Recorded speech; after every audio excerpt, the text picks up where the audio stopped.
How's it going? It's Jay from Sony Alpha Lab, and what I got for you in this video is HDR photography. I'm going to show you how to do HDR photography with the Sony A7C in particular. Now, HDR photography stands for high dynamic range, and what that means is basically a sensor can only capture so much dynamic range with one exposure, about 14 stops or so depending on the camera. So what you can do is you can actually take multiple exposures and you can manipulate where your exposure is so you can get more than one capture worth of dynamic range. So in other words, what you're going to end up doing is taking multiple exposures at different exposure values, and the lower exposure will capture all the highlight detail, the middle exposure will just be a nice average exposure, and the overexposure will capture all the shadow detail. And then you can combine those images using software and create what's called an HDR composite. And so you're combining more dynamic range than one shot's able to get, and you're cramming all that dynamic range into one HDR composite photograph. And the results are absolutely amazing. So just to quickly summarize the key settings that I like to have on the Sony A7C, I like to be in aperture priority mode at about f8 or so in general. The shutter speed doesn't really matter. I have the ISO set to 100 because I am using a super sturdy tripod, so I don't really care what the shutter speed is in most cases because I'm using such a sturdy tripod. I also do the self timer. So when you press the shutter, you're not touching anything. The camera will count down and then take the exposures that you have set. I also have bracket settings set to either 3 exposures or 5 exposures at 2 EV intervals, depending on the conditions in the scene. In addition, I have metering mode set to average, shooting raw quality. The focus I have set to wide area, and I will just touch on the screen where I want the focus to be for the given exposure. So let's just get right into it. Let's get behind the camera and I'll show you what it looks like, and then we will move on to the processing itself. All right, so here we are looking at the Sony A7C. And I'm going to give you my recommended settings for shooting HDR photography. This is how I like to do it. Now, by all means, you can do this a number of ways. You do not have to do it the way I'm showing you how to do it. This is just how I like to do it. I'm going to start in aperture priority mode. So I'm going to have the camera set to the A mode. The next thing I'm going to do is I'm going to go into the menu system here. And the reason why I have it in aperture priority mode, by the way, is because I don't really care what the shutter speed is. I'm going to be using a tripod, and I generally have the aperture set to around f8, f11, depending on how large of a depth of field I'm looking for. So let me just click the menu button here and show you a couple of settings in the menu that we need to change for HDR photography. Now right here we have what's called drive mode. And notice how I have it set to continuous bracket, it says. So if I scroll in there, on the left-hand side, you'll have all the options. So this is where it normally is, single shooting. This is where you would have it for rapid fire shooting, for sports and stuff like that. Then you have self-timer here, which is a really nice feature to avoid camera shake. And if you scroll down, you have this thing called BRC, and that stands for bracketing. And I have it set to continuous bracketing, 2 EVs, 5 images. Now, I normally have this set to 3 images, and if you hit left and right on the directional pad here on the back, you could see the little arrows next to the bracket. So it'll change from 5 to 3, like so. See how the EVs are changing and the brackets are changing? So I like to have mine set to 2 EV at 3 intervals. So it's going to take 3 shots at 2 EV. Now I would start there, and then you can look at your exposures on the camera after you take the shots to make sure that you captured all the dynamic range. Now, if you're not able to capture all the dynamic range, you can change it to 5 EV and you will get even more shots. You'll get 5 shots instead of 3 shots, which will give you more dynamic range to work with after the fact when you're post-processing. Now, if I hit the menu button again, there's another option in here in the menu, and that's called bracket settings. So I want you to go into bracket settings. So in bracket settings, you're going to want to set the self-timer during bracket. So I recommend setting that to about 2 seconds. You can also set it to 5 seconds or 10 if you prefer. 2 is enough for me for the camera to stop shaking. So other than that, if I go into the function menu by hitting the FN button here, I was using auto white balance. Now I would recommend setting the white balance to a fixed value when possible, but sometimes you just don't have the time and you just put it on auto, and it works pretty good most of the time. But again, I would definitely recommend hard setting that. I had autofocus single shot. I was using wide area autofocus, and I would basically just set the focus point where I wanted it as I was taking the photo. And then I had the metering mode set to wide area metering. Now, if I go into the playback menu, I will be able to show you some of these shots that I took. I just wanted to show you them on camera so you can see what we're looking at. Now, this particular shot, I believe I took 5 exposures. Yes, I took 5. And then this one, I took 3. If I hit the display button on the back of the camera here, I want to show you the histogram. And this is what we're looking for. So you could see the blinking right there. That means that the highlights are blown out. So now if I scroll through here, just watch the histogram on the right-hand side. So this is the dark exposure, and you could still see it's blinking there. So I didn't have quite enough. And then the highlights, we're looking pretty good. We got all the information in the shadow area, so we're good there. It's just the highlights could be pushed over a little bit. So that's why I opted to take 5 exposures. So I switched the bracket setting to 5, and here's one, here's another, and now look, see this one? So this one I got all the detail in the sky, so we're good to go there. And this one I got all the detail in the shadow again. So I really just needed a little more information for the sky on this exposure. And then if I go to take the shot, it's going to do the self timer, and I have the audio turned off so you're not hearing the beeping countdown. And there's the last exposure. So it took the 3 shots there, and now if I go into the playback menu, you'll see there's 1, there's 2, and there's 3. So what we're looking at here is the 6 HDRs that I created for this tutorial, and let me just double click here so you can get a larger view. And you can see just how much detail you get on these photos. And they're definitely a little bit surreal looking, a little bit exaggerated, but they look absolutely incredible in my opinion. And I'm really happy with the results. And this is what you can expect to get when shooting HDR type photography. So looking at the first image, this is what the raw file looked like. And now this is what you can expect. It's pretty flat looking. It's raw quality. It was dreary lighting. The lighting sucked. I wasn't in the golden hour or anything like that. I was in like pretty much the worst lighting conditions. I mean, it was pretty flat. And here is the 3 exposures, as you can see. And now when you combine them and edit them, you can get something like this, which is absolutely remarkable. And by the way, this is the Livingston Manor covered bridge, which is a beautiful covered bridge in my opinion. I love the architecture and the symmetry. And here's another 3 exposures here, so you can see normal exposure, underexposure, and overexposure. And then combined, you can get something like this. So let me show you how this is done. First thing I like to do is I like to select my 3 photos. So in this case, what I'm going to do is I'm going to select these 3 images here. Then I'm going to hit the D key to go into the development panel. And the development panel is right here. You can also just click it if you want. And then I'm going to hit Tab. That'll bring up the panels on the left and the right. I really only need the panel on the right-hand side here though, so you can minimize this one by clicking this little arrow. Now over here, what I did was I enabled the lens profile correction. I'm using the Tamron 17 to 28 millimeter f2.8 lens, which I'm currently reviewing. It's incredibly sharp, by the way, just in case you were wondering. Super impressed so far with the sharpness of this lens. Now I enabled the profile and chromatic aberration right there. And at that point, all I did was, because they're all selected, I hit sync right here. So when you hit sync, you can select all the options here, do check all. That will select everything, and then if you hit synchronize, that will then synchronize the 3 photos that you have selected, using the primary as the source.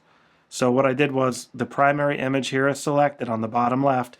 If you shift click, you will have all 3 photos selected. Then you can make whatever setting changes you want. In my case, all I'm doing is enabling the lens profile stuff.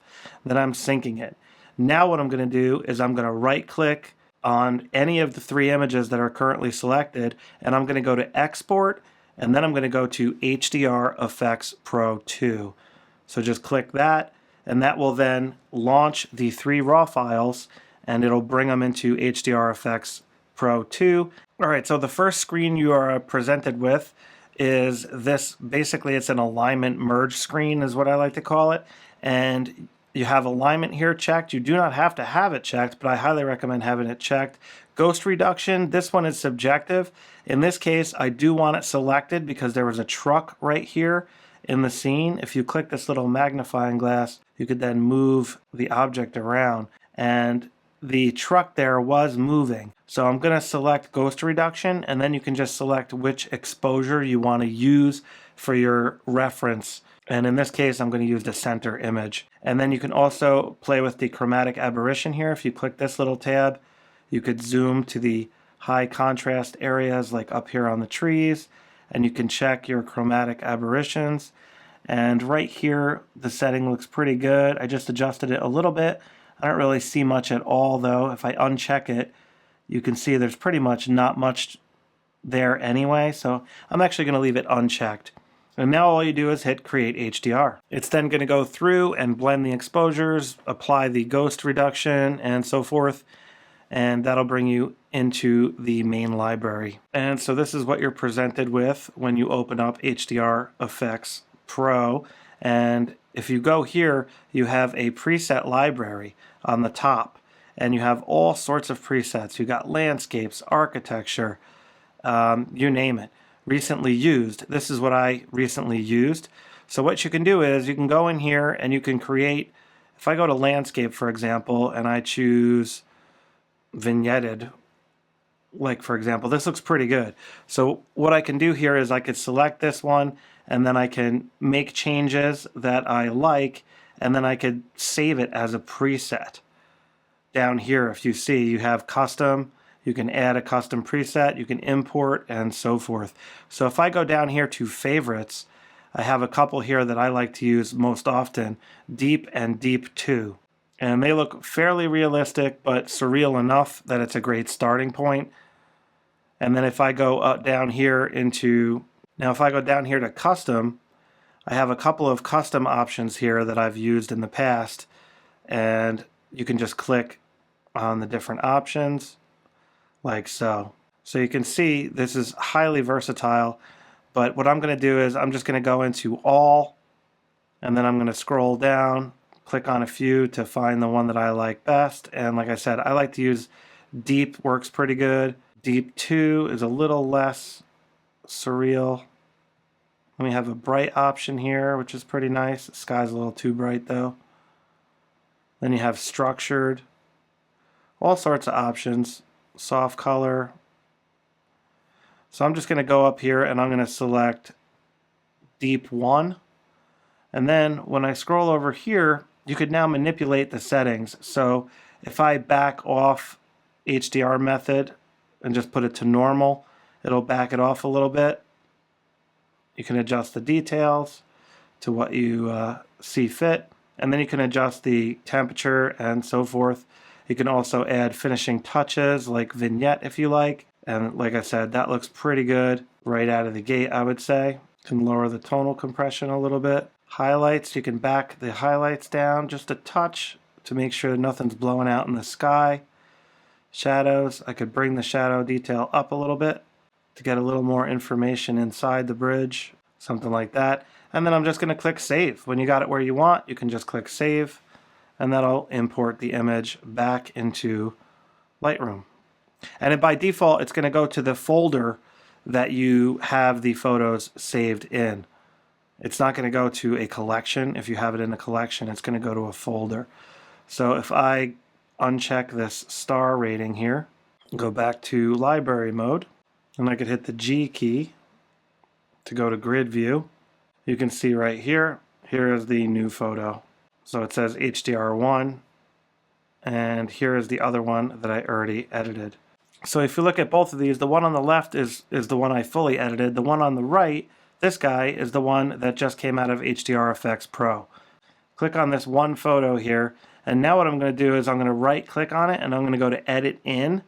I'm going to go to Color Effects Pro 4. Now this will do the final touches, and I'm going to do Edit Original. And you'll see this will just bring it to the next level. Now I have a couple of recipes in here that I already like to use. And landscape's one of my favorites. You can see it looks pretty good right there. Then I have one here called HDR1. That looks pretty good as well. So these are just recipes that you can create. But if you go up here and you go to Color Effects Pro 4, just click that. That'll give you all the different options here. Basically what I like to use is tonal contrast, pro contrast, and detail extractor. So again, if I go to my recipes down here and I click on landscape, look over here on the right, I have tonal contrast and pro contrast. So these are the two filters that are currently in my recipe. So if I hit this X here, I can close these out. So now I'm back to just default. I got a default image here. There's nothing in my filter layer over here. So if I go to landscape, which is what I like to use, I like to do detail extractor. So if we add detail extractor, you can see what that does by turning this check on and off. See that? So I'm just going to lower the value. I don't need it to do that much. So I'll have that set to like 5. Then what I'm going to do is I'm going to click add filter right here. And then I'm going to select tonal contrast. Tonal contrast will give it a nice bit of punch. I'm just going to back this off a little bit. Back that off a little and back that off just a touch. Turn it on and off. And you can see right there it looks pretty good. I'm just going to add one more filter. I'm going to add pro contrast.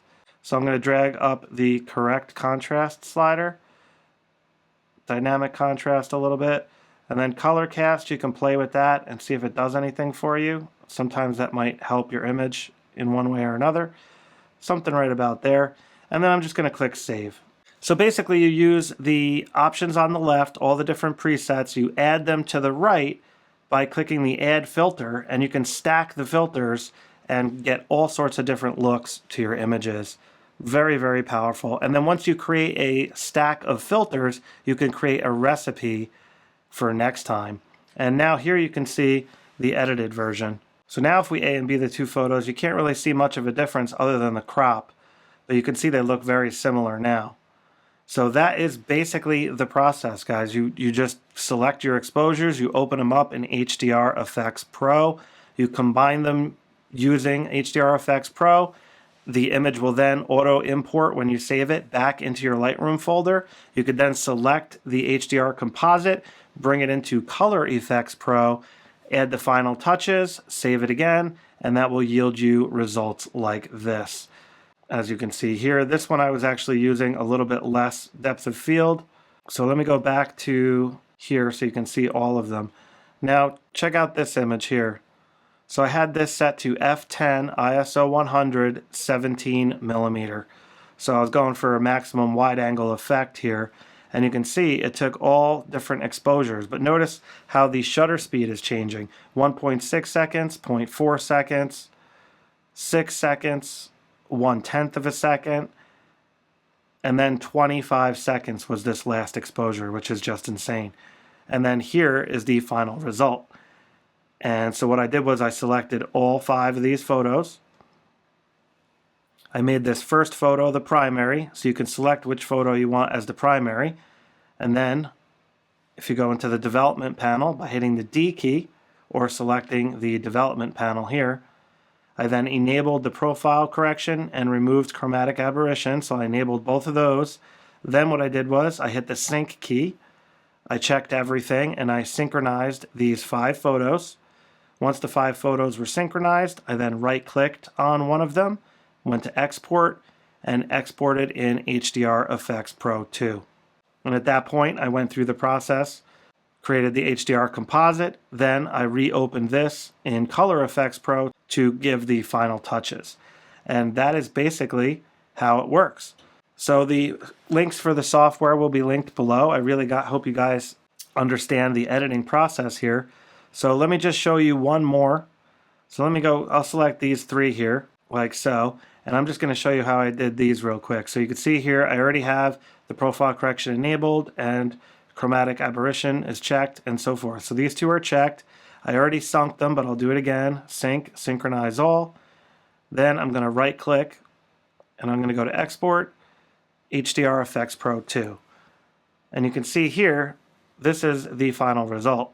which looks pretty darn awesome if you ask me. So I'm just going to have this center exposure checked for the ghost reduction, strength to 40, chromatic aberration, I'm going to leave that off, and create HDR. And as you can see, there is the initial result, and it looks pretty flat, but still much better than a single exposure. So now if I click here on deep, I mean, look, boom, right there, right out of the gate. I'm in presets under all, deep 1.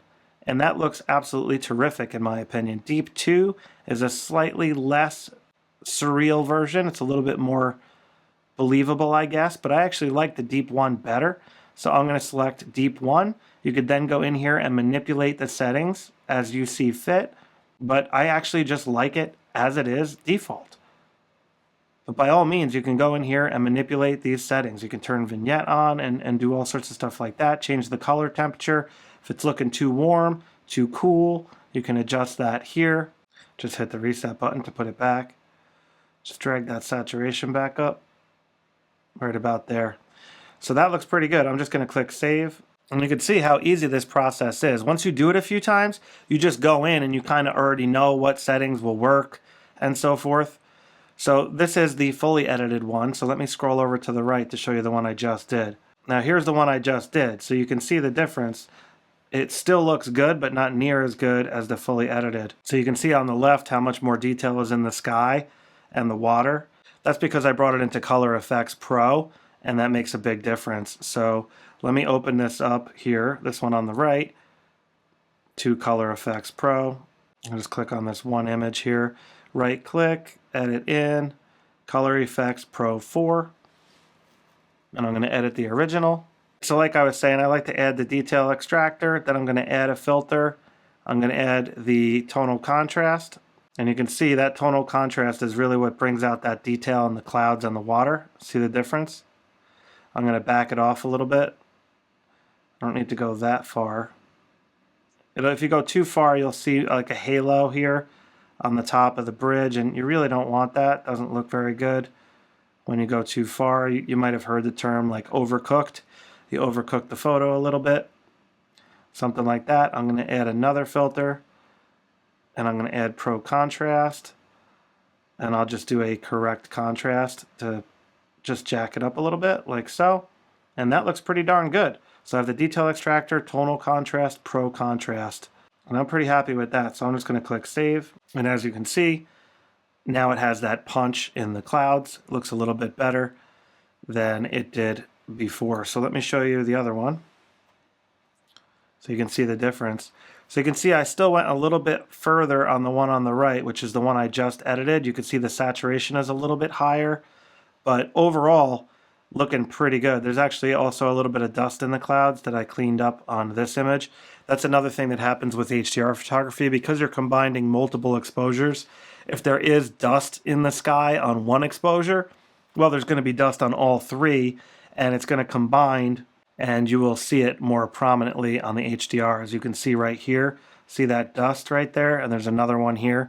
So be sure to check out, there's another one right there, the sky for dust, because it does combine and make it more exaggerated when you're combining multiple exposures. And that's what you can expect to see.